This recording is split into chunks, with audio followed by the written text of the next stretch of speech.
So hello everyone and welcome back to my YouTube channel. आज का video हमने बनाया है फार्मास्यूटिकल इनऑर्गेनिक केमिस्ट्री के लिए और इसके इम्पॉर्टेंट क्वेश्चंस के लिए।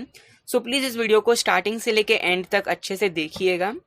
सबसे पहले जो हमारी यूनिट 1 है उसमें लिखा गया है write down the limit test for chlorides, sulphates, heavy metals या आयन। इनमें से कोई भी एक पूछी जाती है, बट आपको चारों पढ़नी है और चारों के रिएक्शंस पढ़ने हैं अच्छे से। और कैसा जो कॉम्प्लेक्स फॉर्मेशन होता है आयन के लिमिट टेस्ट में, वो अच्छे से पढ़ना है। इसकी थियोरी और प्रोसीजर बहुत बार पूछी गई है एग्जाम्स में और पूछी जाएगी। सो आप प्लीज इसको practicals as well as theory दोनों जगह पढ़िए। अगला जो क्वेश्चन है हमारा, what are the sources of impurities and how do you overcome these impurities.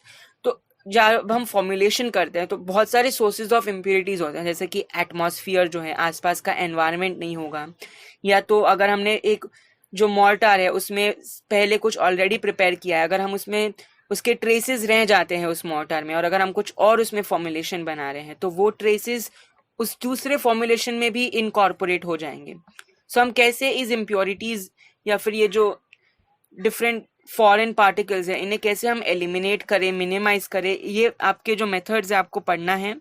अगला जो हमारा यूनिट 2, इसमें सबसे पहला क्वेश्चन है डिटरमाइन द हेंडरसन-हैसेलबैच इक्वेशन। इसका जो है जो आपको डेरिवेशन है वो नहीं आता है, लेकिन आपको हेंडरसन-हैसेलबैच इक्वेशन अच्छे से जो pH is equal to pKa plus log to the base 10 salt upon acid, या अगर हम pKb लेते तो सॉल्ट अपॉन बेस, ये अच्छे से पढ़ना है आपको, क्योंकि ये आपको हर सेमिस्टर में काम आता है, आपको हर चीज में ये आएगा। सो आप प्लीज अभी से इसको स्ट्रॉन्ग रखिए। नेक्स्ट क्वेश्चन जो हमारा वो है classify the electrolytes and right a note on replacement therapy.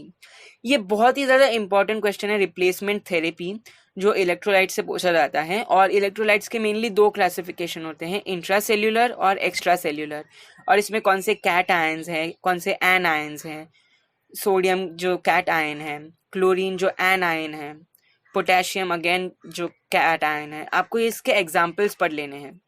Next है हमारा right a note on physiological acid base balance.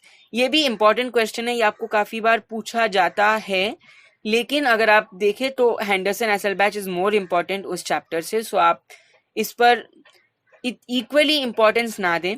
Next जो क्वेश्चन है हमारा वो है what are dentifrices and anti caries agent. So dentifrices mainly tooth powders होते हैं, और हम लोग कैरीज जो है ये क्यों होती है, इसका हम कैसे एलिमिनेट कर सकते हैं, कौन सा जो है वो एंटी कैरीज एजेंट है। हमने काफ़ी बार टूथपेस्ट में देखा होगा फ्लोराइड यूज़ किया जाता है, तो वो क्यों यूज़ किया जाता है, ये सारी हमको जो बेसिक इंपॉर्टेंस चीज़ें हैं वो आपको दी जाएगी बुक में। GR चटवाल एक बहुत अच्छी बुक है, ये सारे टॉपिक्स कवर्ड है उसमें, सो आप उसे रेफर कर सकते हैं। नेक्स्ट जो क्वेश्चन है हमारा वो है what is buffer solution and buffer capacity. आपको ये क्वेश्चन कितने सारे सब्जेक्ट्स में आता है और आपको आगे के सेमेस्टर्स में भी ये आता है कि बफर्स के टाइप्स बताओ, classification of buffers, buffer capacity क्या होता है। तो बफर कैपेसिटी का मैं एक इंपॉर्टेंट टिप बता देता हूँ आपको। जब pH जो है वो pKa के इक्वल हो जाता है, pK is the acid dissociation constant, तब जो है बीटा जो है वो बीटा मैक्स हो जाता है। That is beta is the representation of buffer capacity, और उसकी वैल्यू अगर हम सब्सटीट्यूट करते हैं तो beta max is equal to 0.576 into C.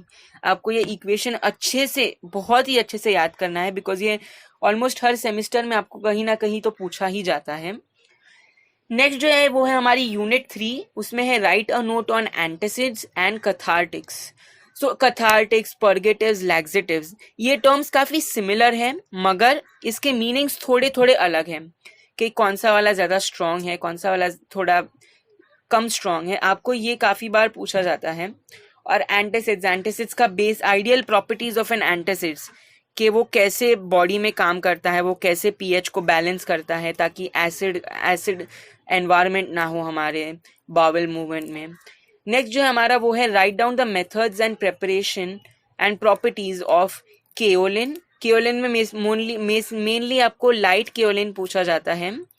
Next है आपका पोवियोडोन आयोडीन, जिसको हम लोग पॉलीविनाइल पायरोलिडोन भी कहते हैं, और इसका दूसरा नाम है बीटाडीन, जो हम कॉमनली ऑइंटमेंट्स, एंटीसेप्टिक है इसका यूज। तो आपको ये अच्छे से पढ़ लेना है। काफी बार जो हमारा अगला है मैग्नीशियम हाइड्रोक्साइड, इसकी मैग्नीशियम हाइड्रोक्साइड जेल ये क्यों यूज होती है, इसके एग्जैक्टली कैसे इसको प्रिपेयर करते हैं, आपको ये भी पूछा जाता है। और जो नेक्स्ट है हमारा वो है हाइड्रोजन पेरोक्साइड का। हाइड्रोजन पेरोक्साइड हम क्यों यूज करते हैं और वो कौन से फॉर्म में होता है, आपको ये भी अच्छे से पढ़ लेना है। नेक्स्ट आती है हमारी यूनिट नंबर 4, उसमें है write a short note on poison and antidote and give an example of universal antidote. Universal antidote का जो एक ही कॉमन एग्जांपल है वो आपको देना है जिसमें टैनिक एसिड इंक्लूडेड होता है। और पॉइजनिंग कौन से टाइप्स की होती है, लीड पॉइजनिंग, आर्सेनिक पॉइजनिंग, आपको वो अच्छे से सारी पढ़नी है। और एंटीडोट्स, उसका mechanism of action. Next question है हमारा राइट अ नोट ऑन हिमैटिनिक्स और एक्सपेक्टोरेंस और एस्ट्रिंजेंस। एस्ट्रिंजेंस का मैं आपको एक टिप देता हूँ मैकेनिज्म ऑफ एक्शन की, वो पीपी है, यानी कि वो प्रोटीन को प्रेसिपिटेट करता है और एक कूलिंग इफेक्ट जो है, सूदिंग इफेक्ट देता है बॉडी में। सो एस्ट्रिंजेंस का यूज भी बता दिया और मैकेनिज्म ऑफ एक्शन भी हो गया एक ही लाइन में, फिर इसको आप इलेबोरेट करके लिख सकते हैं। अगला जो क्वेश्चन है वो है write down the physical and chemical properties of activated charcoal and copper sulphate. Copper sulphate का रिएक्शन विद पोटेशियम आयोडाइड, ये इंपॉर्टेंट है और आपको पूछा जाता है कि कैसे इसको प्रिपेयर करते हैं।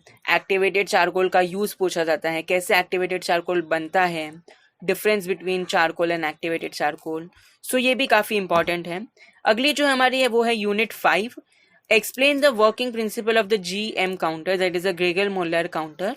इसका जो आपको एक बार डायग्राम बना लेना है, उसके अपने आप आपको कंस्ट्रक्शन एंड उसका वर्किंग समझ आ जाएगा, तो आप अपने वर्ड्स में भी उसे लिख सकते हैं, तो ये इजी है। और नेक्स्ट क्वेश्चन जो है वो पूछा ही जाता है आपको, what is the radio active isotope and give its importance. Mainly इसमें आयोडीन के आइसोटोप्स पूछे जाते हैं, आयोडीन 131, वो भी मेजर क्वेश्चन है इसका। और आपको आइसोटोप्स के यूजेस पूछे जाते हैं कि कौन सा कहाँ एंटी कैंसर है, कौन सा उसका मैकेनिज्म ऑफ एक्शन तो नहीं पूछा जाता, बट यस आपको उसकी यूजेस पूछे जाएंगे। सो प्लीज इसे अच्छे से पढ़ लीजिएगा। सो आज के वीडियो के लिए बस इतना ही। अगर आपको ये वीडियो पसंद आया हो so please do like, share and subscribe. And इस वीडियो अगर कमेंट सेक्शन में मुझे बताइए कि आपको अगला वीडियो किस टॉपिक पे चाहिए। And thank you everyone for watching the video.